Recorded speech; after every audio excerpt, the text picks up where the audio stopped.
You're sitting quietly. The whole room is calm. And then, out of nowhere, your cat launches itself directly onto your chest, kneads you like bread dough, and stares at you with an expression that makes no sense at all. Most people laugh it off. Cats are weird. That's just what they do. But here's the thing. Behavioral scientists have spent decades studying exactly these moments, and what they found is that almost none of it is random. Every strange habit your cat has is carrying a message, and once you know the translation, you'll never see your cat the same way again. Today, we're going through 16 of them, and I saved the most surprising one, the ambush jump, for the very end. Let's go. 1. They're not needing you, they're trusting you with something. Most people assume kneading, that slow, rhythmic push of paws against your lap, is just a cat being comfortable. A warm body, a soft surface, nothing more. But here's what's actually happening. This behavior begins in the first hours of a kitten's life. It's how a newborn stimulates milk from its mother. The rhythm, the pressure, the warmth underneath, it's one of the first things a cat ever learns to feel safe doing. Researchers call it the milk tread, and what's remarkable is that adult cats carry it their entire lives. They only return to it in moments of deep, genuine contentment. A 2021 review in the Journal of Veterinary Behavior noted that kneading in adult cats is associated with elevated endorphin release, the same neurochemical that creates feelings of calm and bonding. Your cat isn't just comfortable on your lap. At a neurological level, they're experiencing something close to the safety of their earliest memory, and they chose you to feel it. Think about what that means for a second. The harder they need, the deeper the feeling. Some cats drool. Some close their eyes completely. That's not weird. That's a cat so happy it has forgotten where it is. When I sketch cats mid-knead, what I always try to capture is the specific way the shoulders drop. Every muscle involved in being alert and ready just releases. You can see it in the neck, the ears. That quality of surrender is what complete safety looks like in a body that can't say it out loud. Point 2. The gift you should never throw away. Most people, when they find a small, dead creature on their doorstep, or worse, in their shoe, react with horror. The cat watches this reaction and presumably feels entirely misunderstood. Because here's what your cat actually believes is happening. In the wild, mother cats teach their young to hunt by bringing prey in stages. First dead, so the kitten can get used to it, then partially alive, so they can practice. Your cat has looked at you, concluded that you are a genuinely terrible hunter who will not survive the winter, and decided to intervene. You are not their owner in this moment. You are their student, their large, clumsy, well-meaning kitten who needs help. Ethologists studying feline gift-giving behavior note that this behavior is almost exclusive to cats with strong attachment bonds to their owners. A cat that doesn't care about you doesn't bother hunting for you.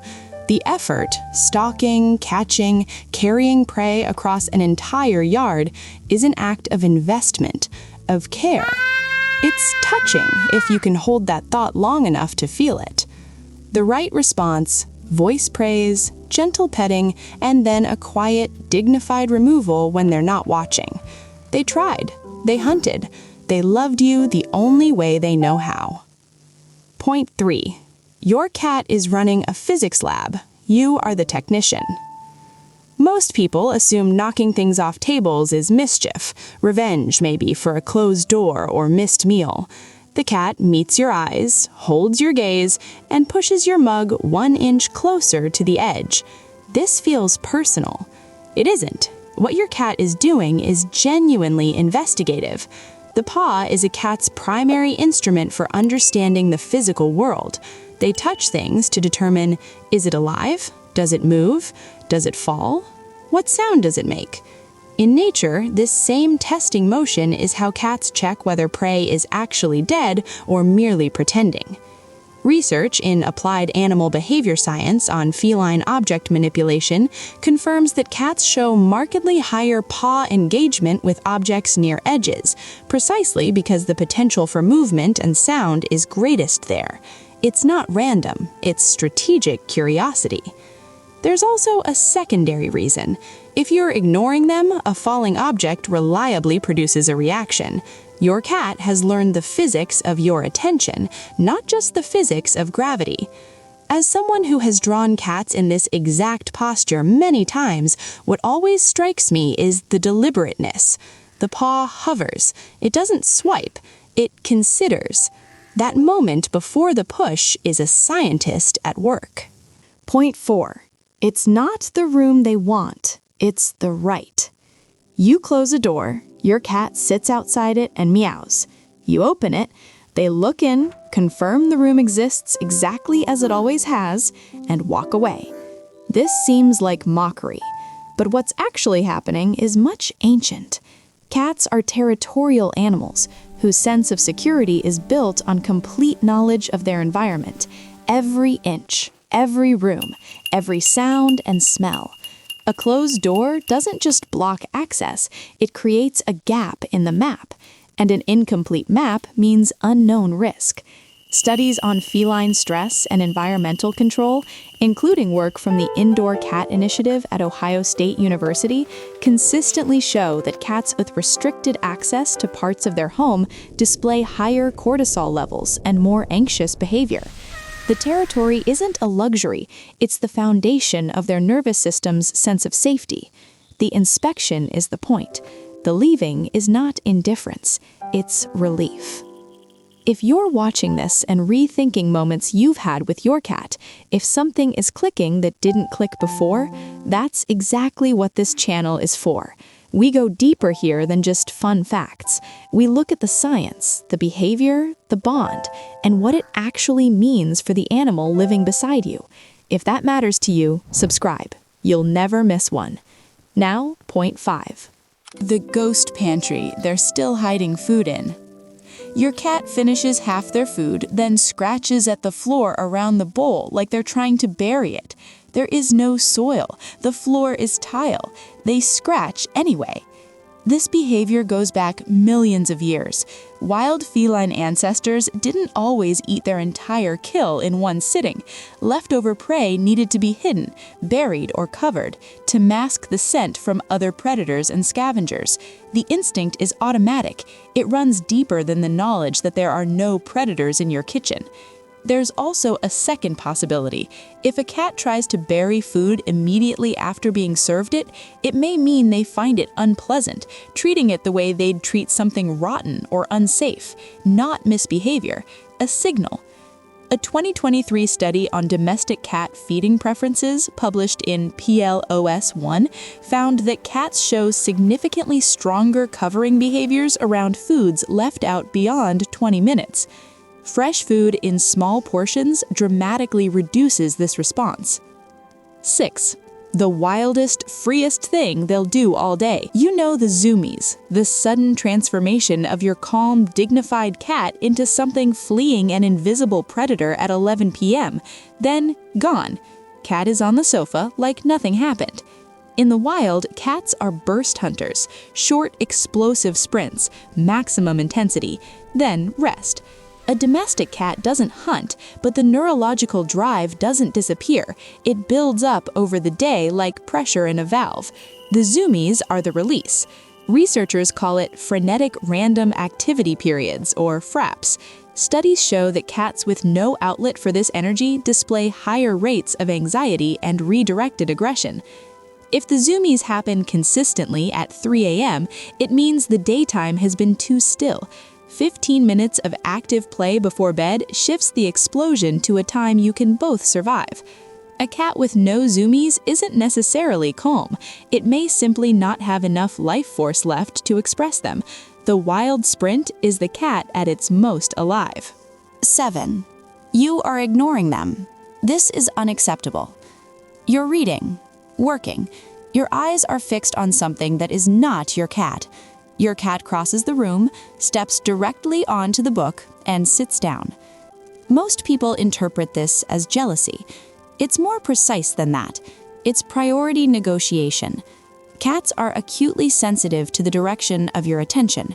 When your eyes lock onto something flat and still that isn't them, they read it as competition. The logical response is to insert themselves between you and the object, not emotionally, strategically. Research on cat-human attention dynamics from the University of Lincoln found that cats actively redirect behavior to recapture attention that has been lost to objects. You stopped looking at them. They would like you to start again.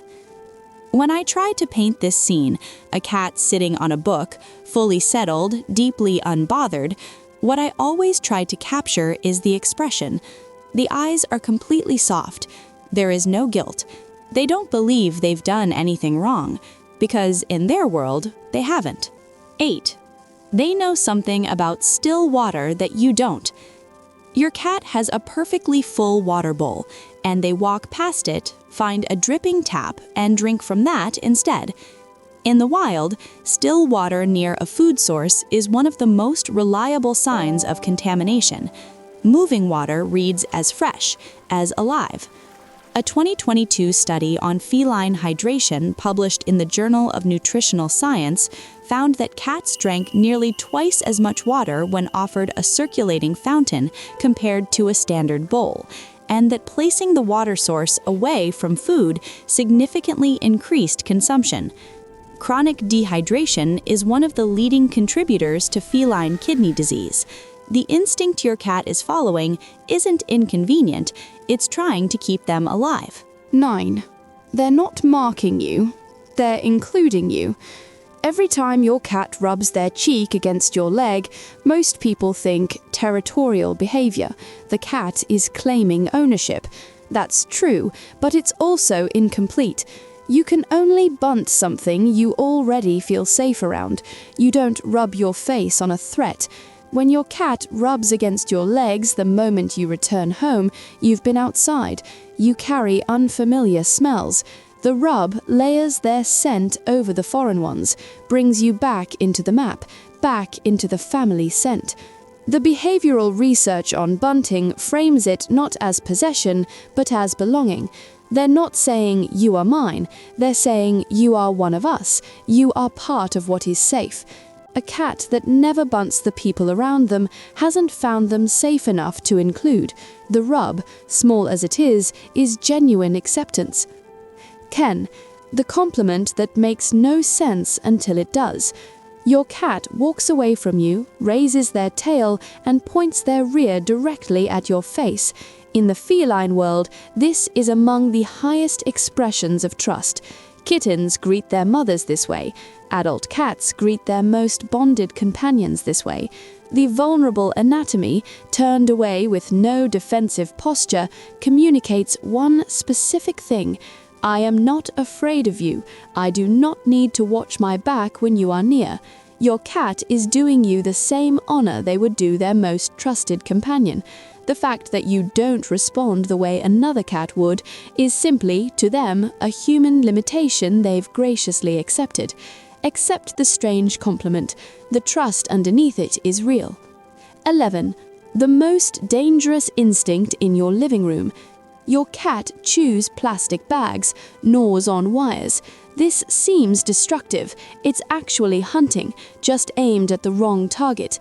The crinkling sound of plastic mimics the crunch of small bones. Wires move like tails. Bags sometimes contain trace animal fat that triggers olfactory hunting responses. Every part of this behavior is the cat's predatory system activating in an environment that contains no actual prey. This matters because it's genuinely dangerous. Wire chewing causes electrocution. Plastic ingestion causes intestinal obstruction. Protect wires, remove accessible bags, offer alternatives, cat brass, textured chew toys, and increase active play. The predatory drive needs somewhere to go. If it doesn't have appropriate outlets, it finds inappropriate ones. 12. They are not trying to ruin your life. They are on a different clock. 3 a.m. Your cat is meowing. You are very aware of every sound. Your cat is crepuscular, biologically wired for peak activity at dawn and dusk. In the wild, these are the hours when their prey is most vulnerable. thousands of years of domestication have not meaningfully shifted this. At 3 a.m., your cat wakes up full of energy and genuine confusion about why the rest of the household is horizontal. The meowing is not malicious. It's the equivalent of, "Are you awake? Let's go." Active play before bed exhausts the predatory energy enough to push the activity window forward. An automatic feeder removes the hunger motivation. Blackout curtains delay dawn light signals that trigger the wake response. And if you respond, the cat learns that 3 a.m. meowing works. Silence is the only way to unteach it.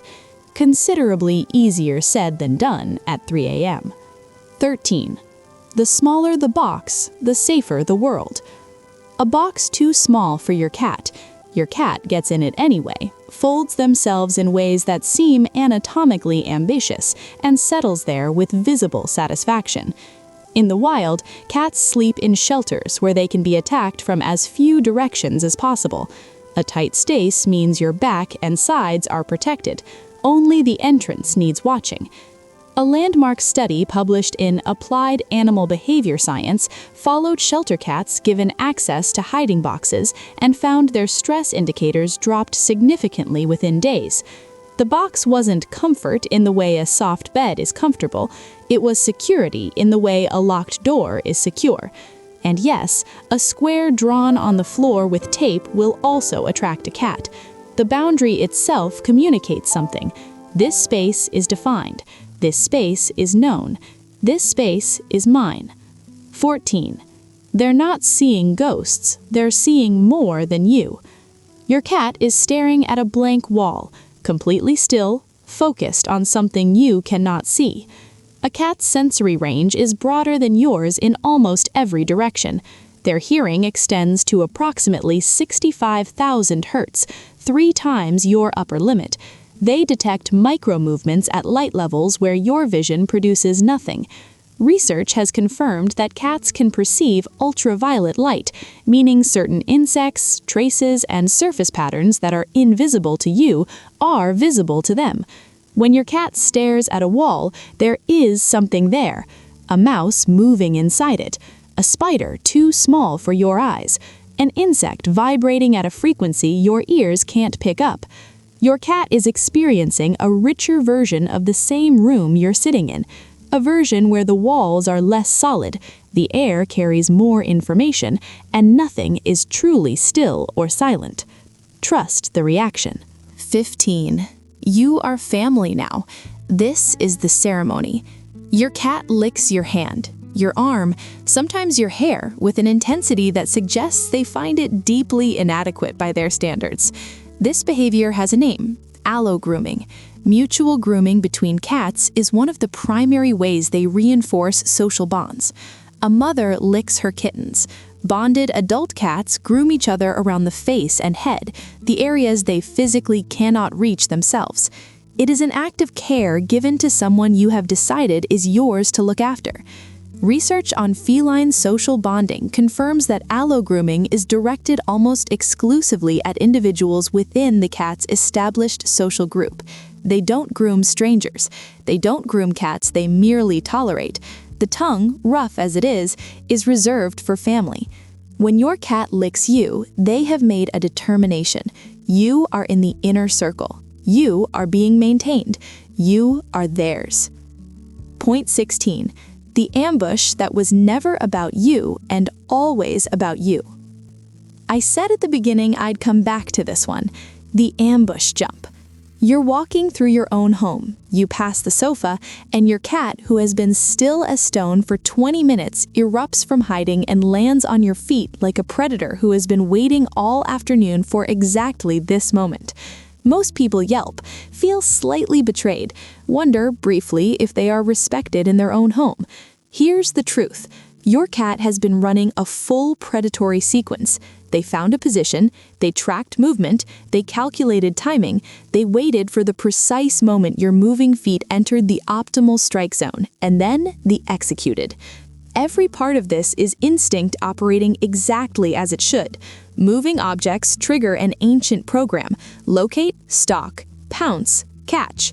Your legs were chosen because they move, because they pass by at reliably predictable intervals throughout the day. A 2022 study on indoor cat predatory play from Frontiers in Veterinary Science found that cats who engaged in regular ambush-style play sequences showed fewer anxiety behaviors and more affiliative behaviors with their owners afterward. The hunt, even a playful one, completes something in them. Notice whether the claws are retracted. They usually are. And after the pounce, the cat often releases and runs. That's the complete cycle. Hunt, catch, release. This is not aggression. This is a healthy cat with living instincts, doing you the honor of including you in the most important game they know how to play. They trust you enough to hunt you. In their world, that means something. Every strange thing your cat has ever done, the kneading, the gifts, the 3 a.m. meowing, the box they shouldn't fit in, the ambush you didn't see coming. None of it was random. None of it was pointless. It was a conversation, carried on in the only language they have. And the most remarkable part, they never stopped trying to have it with you. Now you know how to listen. If this changed how you'll see your cat today, even just one of these 16 things, I'm really glad. Drop a comment and tell me which one surprised you the most. I read everything, and your stories honestly make this worth making. If you're not subscribed yet, come join us. Every week on The Pet Canvas, we go a little deeper into the animals who share our lives. There's a video right there I think you'll love next. See you soon.